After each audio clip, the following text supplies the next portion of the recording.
All right, let's set the scene. Imagine America, just barely a decade past the Civil War, and it's already teetering on the brink of another disaster. There's a presidential election in total chaos. The results are a mess, and the nation's future is literally hanging on a secret deal.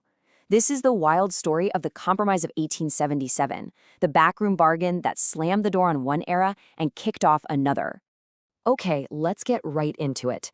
This quote, which came from a political cartoon at the time, just perfectly captures the mood. It shows the new president, Rutherford B. Hayes, basically making a deal with the devil. A bargain so shadowy and controversial that even now, historians are still arguing about what really went down behind closed doors. So to really unpack this thing, here's our plan. We're going to look at the election that almost broke the country, then the unfinished revolution of Reconstruction that was at stake. After that, we'll dive into the so-called corrupt bargain itself, the promise it ultimately betrayed, and finally, the long shadow this compromise cast over America.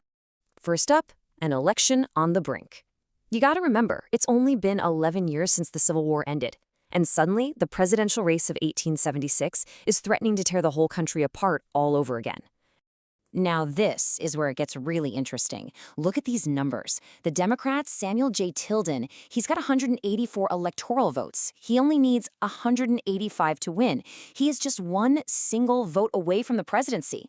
Meanwhile, the Republican, Rutherford B. Hayes, is trailing with 165. So the entire election, the whole thing, boiled down to this number, 20. 20 disputed electoral votes, all from 4 states, Florida, Louisiana, South Carolina, and little old Oregon.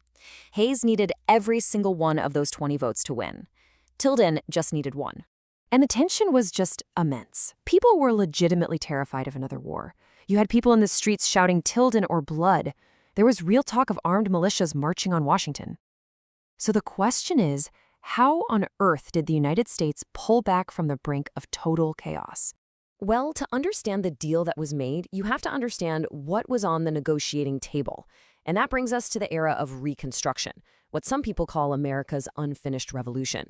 Reconstruction was this incredible, messy, ambitious period right after the Civil War. You had the federal government trying to do 2 huge things at once: bring the Confederate States back into the Union, and at the same time, figure out how to secure the rights of 4 million newly freed African Americans. It was a radical, controversial, and, as it turns out, very fragile experiment. And this timeline just shows you the legal backbone of what we call radical Reconstruction. Think about it, 3 massive constitutional amendments in just 5 years. The 13th ends slavery, the 14th grants citizenship and equal protection under the law, and the 15th gives Black men the right to vote. This was a revolution on paper, for sure, but making it a reality, that was the really hard part. Now, the key to enforcing all of these new rights? Federal troops. They were stationed all across the South, which had been divided up into military districts.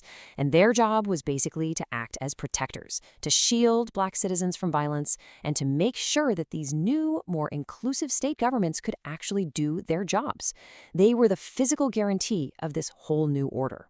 Which brings us to the deal itself, the backroom corrupt bargain. You see, to solve that 1876 election mess, politicians from both parties started meeting in secret, some say at Washington's Wormley Hotel, to hammer out a compromise that would, no joke, change America for the next 100 years. You know, it's a deal that has so many different names, and that alone kind of hints at its shady nature. The Compromise of 1877, the Corrupt Bargain, the Wormley Agreement. No one has ever found a formal written-down deal, but the story of what happened has become this legendary part of American political history. So what was the deal? Well, the classic version of the story, the one laid out by historian C. Van Woodward, has a few key parts. Basically, in exchange for Southern Democrats giving up their fight and letting Hayes become president, the Republicans promised a bunch of things. They'd pull all federal troops out of the South, put a Southerner in the cabinet, fund a Southern railroad, but the big one, the most important one, was giving the South home rule. In other words, letting the South handle its own business, especially race relations, without the federal government getting in the way. So the bargain was struck, the crisis was averted. But what were the consequences? Well, that leads us right to a promise betrayed, the immediate and devastating aftermath of this whole deal. The effect was immediate and just stark. The minute President Hayes took office and pulled the last of those federal troops out of Louisiana and South Carolina, the great national experiment that we call the Reconstruction era was officially and abruptly over. And in the vacuum left behind by those troops, a brand new political order swept in. These so-called Redeemer governments, led by white Democrats, seized control. Protections for African Americans, they just evaporated. States started passing all kinds of new laws to keep black citizens from voting, and the era of Jim Crow segregation and horrific racial violence began. The South became known as the Solid South, a Democratic stronghold for almost a century. But, and this is where the story gets even more complicated, historians are now debating this deal and what it really meant. Was the corrupt bargain this neat, tidy, negotiated deal that everyone thought it was? Or was it something else entirely? In fact, some historians are now asking a pretty bold question. Was there ever a formal compromise at all? They're really challenging that traditional story, questioning if all those promises were ever actually made, or if they were, whether they were ever really kept. Yeah, check this out. When you compare the traditional view with some of the more recent critiques, key parts of the story just start to fall apart. That big Southern railroad that was promised never got built. The major federal aid for the South never happened. And as for pulling the troops out, some historians like Alan Peskin argue that Hayes was probably going to do that anyway, deal or no deal.